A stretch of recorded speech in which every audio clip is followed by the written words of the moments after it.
Bueno, vamos a empezar con trastornos electrolíticos, calcio, fósforo y magnesio. Vamos, yo creo que lo que hacemos ahora calcio. A forma de introducción, el calcio, fósforo y magnesio son electrolitos estructurales y reguladores que participan en la función neuromuscular, enzimática y ósea. Su equilibrio depende sobre todo del intestino, el riñón y el hueso, y son regulados por la PTH, la vitamina D y FGF23, y sus alteraciones pues, suelen tener un impacto importante. Entonces, vamos a ver metabolismo, hipocalcia y hipercalcia. En la importancia del calcio, el calcio es esencial para las funciones vitales del cuerpo, participa principalmente en el sistema nervioso central, el músculo esquelético y el corazón, interviene sobre todo en la conducción cardíaca y en la contracción muscular. Su concentración extracelular debe mantenerse estrictamente regulada y pues puede producir manifestaciones graves.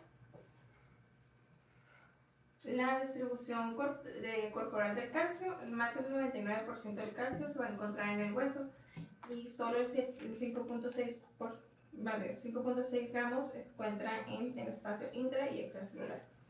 1.3 se encuentra en el espacio extracelular y el hueso actúa como principal reservorio. Participa en el equilibrio dinámico de la sangre y es importante para el metabolismo. Es importante considerar eso, ¿no? Casi todos los electrolitos es como que lo que medimos en los laboratorios es nada, ¿no? Es un pequeño reflejo, ¿no? Sobre todo el calcio, ¿no? Entonces, sí. Su concentración plasmática normal en adultos es de 8.5 a 10.5 y este valor representa la suma de tres fracciones, que es la fracción ionizada, el unido a proteínas y los complejos. La fracción ionizada, que es la activa, se encuentra en un 47%, el unido a las proteínas, que principalmente va a ser la albúmina, se encuentra en un 40% y los complejos que pueden ser unidos a fosfatos, citratos y sulfatos están en un 13%. La fracción ionizada es la más importante y es la que solemos medir. Y va a haber una influencia de la albúmina. La albúmina modifica el calcio total sérico, no modifica el ionizado. Y cuando hay una hipoalbuminemia va a haber una disminución del calcio total, por lo que se tiene que hacer una corrección, que es con la fórmula de 4 menos albúmina por 0.8 más el calcio sérico, y esto nos va a dar pues menos errores al momento de uso. Algo que si han observado o puesto atención, siempre les terminamos preguntando, ¿no? ¿Cómo está el calcio ionizado? También el jefe. De la grasa. Ajá. O sea, es la parte importante del calcio porque es la forma activa. Inclusive ya hay artículos, ¿no? Que no son nada nuevos, que te dicen así, cosas que hacemos sin razón, calcio corregido. Entonces, creo que la importancia de la corrección con albúmina es saber qué ocurre, saber qué es esperable cuando tienes una albúmina baja, pero no quiere decir que eso afecte al calcio real o al calcio activo, ¿no? Que es el ionizado. Entonces, si se los piden que lo corrijan, corríjanlo, ¿no? Pero ya cada vez está esa tendencia de es innecesario. O sea, si alguien los regaña porque no le entregaron el calcio corregido y lo plantean de una forma así como de... O sea, no. O sea, puedes... Y no te pregunta el calcio ionizado ni siquiera. O sea, puedes saber en qué... Quizá una actualización ahí sería bueno, ¿no? Entonces, sí, o sea, calculenlo si quieren, no pasa nada. O sea, no está difícil la fórmula. Pero calcio ionizado sí, sí. O sea, todo nosotros le vamos a preguntar calcio ionizado. Y ese no viene ahí, viene en la gasometría. Los valores de aquí están en miligramos por decilitro. Siempre me confundo, pero los valores de aquí están entre... No son milimoles. Ajá, es 4 casi para fines prácticos. Lo normal, ¿no? Y el otro es de 1 a 1.2. Entonces, nomás sepan qué están manejando para saber si está bajo o si es la forma en cómo se lo reporta el laboratorio. A mí no me había tocado que me reportaran en estas cifras de 4. O sea, cuando yo estaba interno también era 1 y en el IMSS es 1. Pero aquí la máquina lo mide diferente. Siempre está entre. Uh-huh. Va. El equilibrio ácido-base, es lo que mencionábamos, que suele verse en el calcio ionizado. Pues va a depender del pH. Cuando hay acidemia, hay exceso de hidrogeniones que se unen a proteínas, desplazando el calcio y aumentando el calcio ionizado. Por lo que en acidemia va a haber un aumento del calcio ionizado y en la alcalemia va a haber una disminución de este. Y las proteínas captan o liberan el calcio y pues suele haber cambios rápidos. La regulación hormonal está regulada principalmente por 3 hormonas, que es la vitamina D, la hormona paratiroidea y la calcitonina. Y actúan en intestino, el riñón y el hueso. Y vamos a hablar de cada una de ellas. La vitamina D se obtiene por la dieta o la síntesis cutánea activada por los rayos del sol. Aumenta la absorción intestinal del calcio, incrementa la reabsorción renal y estimula la reabsorción ósea. Es el principal regulador de la absorción. La PTH va a ser que la PTH se libera cuando el calcio disminuye y su función es aumentar el calcio sérico mediante 3 mecanismos principalmente. Incrementa la resorción ósea, aumenta la reabsorción renal del calcio y activa la vitamina D para aumentar la absorción intestinal. Ahora, en cuanto a la hormona paratiroidea, esta va a estar regulada por calcio ionizado. Cuando se detecta niveles plasmáticos en hipocalcemia, suele haber un aumento de la PTH y la hipercalcemia de una disminución de esta. Y actúa principalmente en el riñón, el hueso y el intestino. La calcitonina está secretada cuando aumenta el calcio sérico y disminuye el calcio del fosfato plasmático mediante la inhibición de la resorción osteoclástica. Tiene una acción principalmente en el hueso y el riñón. Aumenta también la excreción renal de electrolitos y pues suele utilizarse en algunas ocasiones cuando hay hipercalcemia grave. La regulación renal, solo el 60% del calcio es filtrable y cuando está unido a albúmina no se filtra.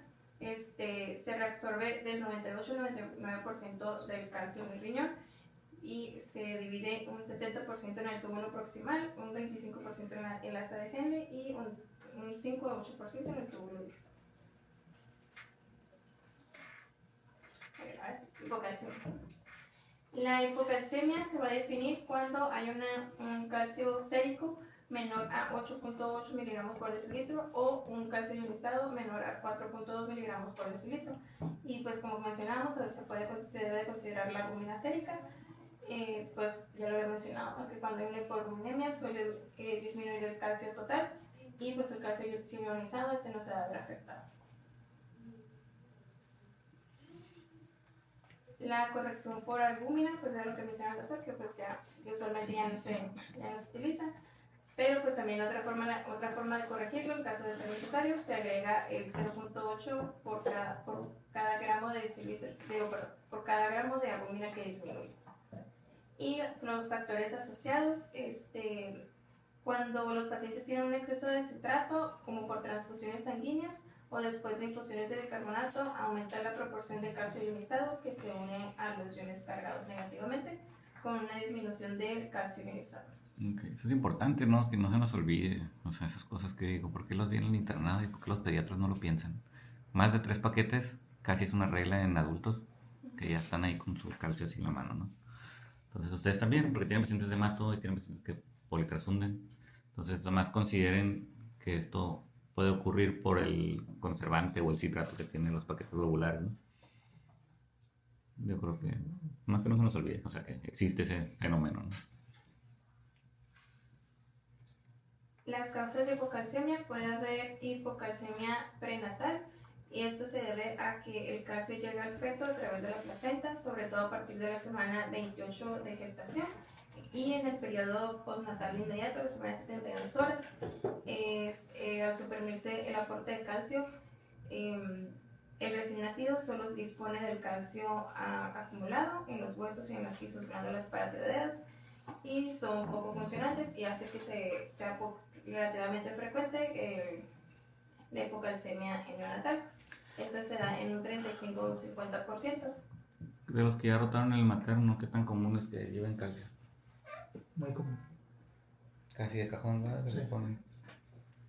Digo, ahí habrá que ver que hablar con los neonatólogos, ¿verdad? Pero yo creo que es algo que hacen más que nada por el riesgo que existe, ¿no? Pero no creo que sea una regla que todos necesariamente. No, yo creo que igual evita como esas cosas que a veces haces como de rutina para evitar que si alguien tiene un descuido, o sea, quizás no trae que haga la hipocalcemia a que le dejes el aporte y luego se lo quiten, ¿no? Pero sí es muy común, en el otro lo van a ver, ¿no? Todas las opciones llevan glucosa y calcio. De hecho, Pero digo, ahí sería un buen tema para hablarlo con los neonatólogos, a ver si es como algo que hacemos de receta de cocina o sí, ¿qué opinan? Pero cuando llegue su módulo de neonato, le pregunten. También otra causa puede ser el hipoparatiroidismo, que la secreción disminuida de la hormona paratiroidea conduce a una pérdida excesiva de calcio por el riñón, retención de fosfatos y menor absorción intestinal del calcio, consecuencia de la menor producción de vitamina D activa. Y como se ha mencionado, el recién nacido normal cursa con un periodo corto de hipoparatiroidismo fisiológico y esta inhibición de la glándula paratiroides es más profunda y persiste en algunos días. También está el pseudohipoparatiroidismo, que es una resistencia a la PTH. Puede presentarse con hipocalcemia persistente, un aumento de la PTH circulante y hiperfosfatemia. Y también está la deficiencia de la vitamina D. Esta se presenta cuando ocurre un defecto de su aporte, alteraciones metabólicas, resistencia periférica, suele producirse raquitismo u osteomalacia, hay una disminución de la mineralización ósea y disminución del calcio de fósforo. Y por último, otras causas puede ser la pancreatitis aguda, la saponificación de grasa, y unión de calcio a ácidos grasos y una disminución del calcio sérico, que suele verse también en los procesos inflamatorios severos. Ahora, las manifestaciones se pueden presentar con parestesias, espasmo carpopedal, tetania, convulsiones, debilidad muscular, signos de shocks y trozos y irritabilidad de los músculos. Las manifestaciones cardiovasculares se va a ver con un QT prolongado, arritmias, hipotensión arterial, disfunción ventricular izquierda, riesgo de compromiso hemodinámico, por lo que es importante tener un monitoreo de electrocardiograma. Y en los recién nacidos se va a ver con fasciculaciones, temblor, irritabilidad, vómito y rechazo al alimento, letargia y convulsiones. El tratamiento va a ser urgente si hay síntomas. Se suele dar con calcioide en casos graves y vía oral si es cuando es leve o moderado. Siempre tiene que haber una monitorización cardíaca, evitar la extravasación y pues ajustarse según la evolución. El manejo IV se va a hacer con gluconato de calcio al 10%, con una dosis de 2 mililitros por kilogramo y en una infusión lenta de 10 minutos. Se debe diluir en glucosa al 5% y vigilar la bradicardia, suspenderse de complicaciones.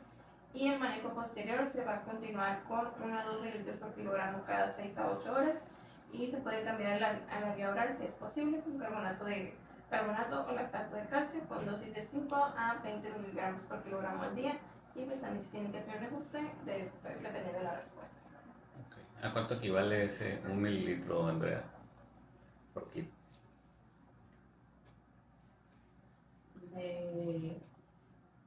¿Cuánto trae la ámpula de calcio? ¿Cuántos miligramos? 100. No me estoy poniendo. Es de. ¿Tú, Leslie?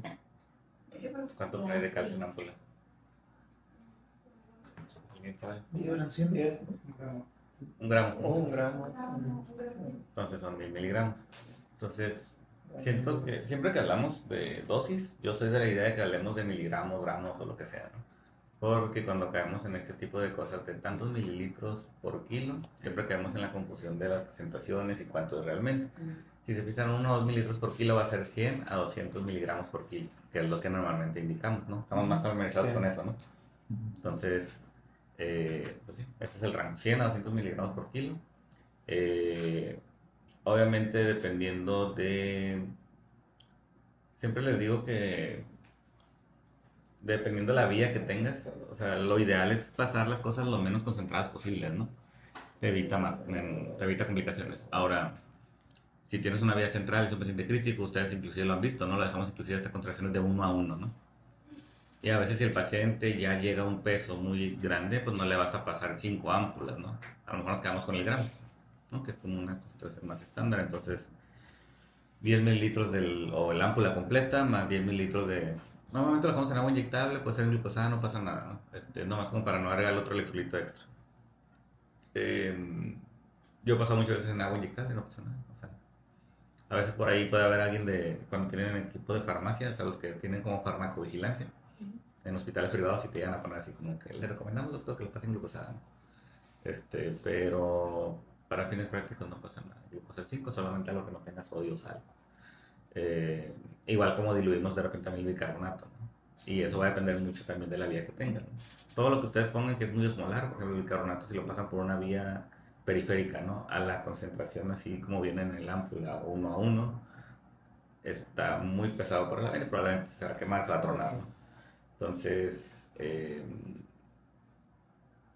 la dilución va a depender del contexto clínico, ¿no?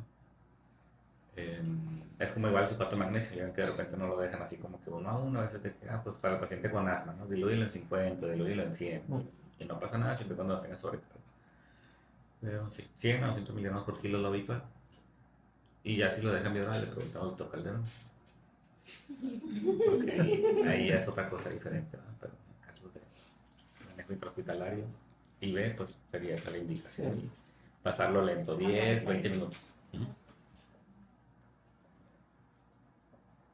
Y ahora la hipercalcemia está definida como 11 miligramos calcio mayor a 11 miligramos por decilitro o calcio ionizado mayor a 1.35 milimoles por litro. Que aquí es el rango diferente, ¿te das cuenta? El otro habías mencionado de 3 a 4. Ajá. Puede ser leve a grave y su importancia de elección temprana es por el riesgo de complicaciones esofágicas. Las causas de hipercalcemia, pues al contrario con hipocalcemia, pues aquí va a haber hiperparatiroidismo. Este suele ser raro en niños, de 2 a 5 por cada 100.000 niños. Suele haber un diagnóstico tardío frecuente. Deben tener síntomas inespecíficos como fatiga y pérdida de peso, náuseas y vómito y poliuria. En cambio, cuando hay un exceso de la vitamina D, este se produce hipercalcemia a consecuencia del aumento de la absorción intestinal de calcio. Por lo común se presenta como una complicación del tratamiento de la hipocalcemia o por la automedicación. También puede presentarse en algunas enfermedades granulomatosas como lo es la tuberculosis y la sarcoidosis, que ocurre cuando hay una producción de metabolismo activo como la vitamina D en los tejidos granulomatosos. ¿Qué tan común sería la deficiencia de vitamina D? ¿Qué tan común es? Bastante, perdón. ¿De quién? Aquí hizo un estudio de eso, ¿no? ¿Y a quién le pide realmente los niveles? Casi nada. A trabajadores de salud. ¿Qué? Según yo, hubo un residente que hizo una tesis sobre eso. Ajá. Sí. Sí, es que se puso muy de moda, ¿no? Como que entre el juguito y un chorro de cosas, ¿no? Y Los traumas lo piden. Por eso. entonces, Todo el que hizo la tesis. digo, vivimos en Mexicali, ¿no? Y estamos bañados de sol. Ya en el sur, bueno, en México los pedían mucho, ¿no? Y en las consultas de gastro, ¿no? Nos tocamos el nivel de vitamina D y muchos terminaban suplementados. Yo soy de la idea que por esta situación, ¿no? Que también puedes caer en un exceso igual y, o sea, si vas a suplementar, pues idealmente tengas niveles corroborados y que haya un déficit real, ¿no? Pues sí. Digo, todo se vuelve como una modita, pero sí es importante, ¿no? En niños pequeños también está escrito, ¿no? Esas cuestiones de consulta de control de niños sanos, como que entre sus multivitamínicos y luego como que se recomienda tanto unidades de vitamina D para prevenir, bla, bla. Entonces, en pacientes pequeños, creo que como tipo lactantes, a lo mejor los que ven a ver en el materno, sí puede ser como que un escenario más frecuente. Sí, les dejan vitaminas A, C y D. Entonces, nomás consideran a lo mejor los más grandes, lo indicado sería pues ver niveles y hacerlo en base a tener algo evidenciado que realmente lo necesita, ¿no? Para no caer en estas situaciones raras, pero pudiera pasar. Otra causa puede ser los medicamentos, como la vitamina A en exceso, lo cual ocasiona un aumento de la resolución ósea, y también puede ser asociado a un neuroblastoma y al uso de ácido retinoico. Las manifestaciones clínicas dependen de la gravedad, pueden ser síntomas generales como cefalea, irritabilidad, letargia, fatiga, prurito. También pueden haber manifestaciones gastrointestinales como anorexia, náuseas y vómitos. También puede haber alteraciones cardiovasculares como hipertensión arterial, bradicardia y compromiso renal con poliuria, polidipsia, episodios de deshidratación, nefrocalcinosis, litiasis renal. El tratamiento pues, está a base de disminuir el calcio sérico, tratar la causa de base, corregir hidratación, dieta baja en calcio, suspender la vitamina D y pues tiene que haber un monitoreo continuo. El manejo farmacológico se va a hacer con una solución salina IV, puede también ser con furosemide, que aumenta la expresión de calcio, la calcitonina en casos graves, como es como en 1 a 5 por kilogramo de día, y administración puede ser subcutánea o intramuscular. La verdad que el furosemide pues no actúa en ningún canal que tenga que ver con el calcio, lo único que sí es, o sea, que orine, o sea, eso sería lo único, ¿no? Y sí, como que es un riesgo, si se fijan en la gran mayoría de los escenarios donde hay mucho, o sea, son como más, ponen más nervioso porque realmente cómo lo quitas, ¿no? O sea, a lo mejor cuando hay hipo de algo, pues se lo suplementas, ¿no? Pero hipercalemia, hipercalcemia, como hidrata, que salga de alguna manera, ¿no? Y sí es más complejo todas las hiper, por lo general, ¿no? Pero sí, o sea, la base sería esa, ¿no? No hay mucho que hacer, es nomás hidratar Y por último menciona que en casos graves, cuando hay un calcio mayor a 15, requiere hemodiálisis, soluciones bajas en calcio, uso de prednisona y considerar glufosfato. Eso sería más como para que secuestre ese calcio, pero no como... los bifosfonatos los usan mucho en escenarios de... Son como ya los medicamentos de adulto mayor, ¿no? Como para osteoporosis y cosas así. Okay.